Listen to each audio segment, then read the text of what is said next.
Сәлеметсіздер ме? Менің атым Кәусар. Өте жақсы, Кәусар.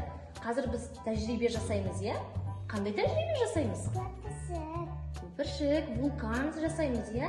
Дұрыс айтасың. Енді оған қандай заттар керек вулкан жасау үшін? Айта қойшы. Мынау бізде не? Таныстыра қой.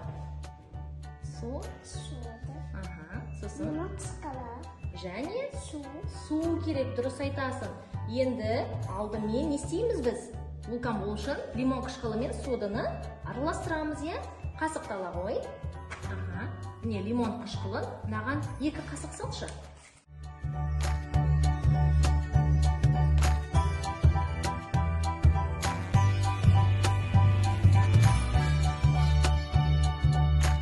Енді суымыз, қазір вулканымыз әдемі түсті болу үшін гуашь қосамыз. Мынау қандай түс?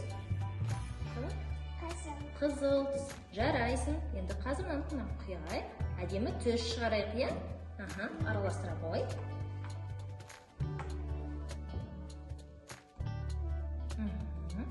Жарайсың.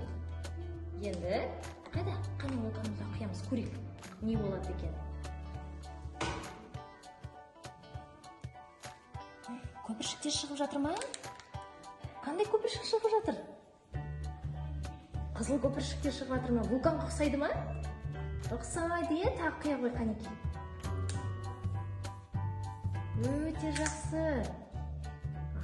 Бұл ненің арқасында бұлай вулкан болып жатыр? Сода мен лимон қышқылын араластырғанда реакция болып жатыр, иә? Өте жақсы. Саған ұнады ма? Бүгінгі зерттеуіміз ұнады ма? Ұнады. Жақсы. Рахмет.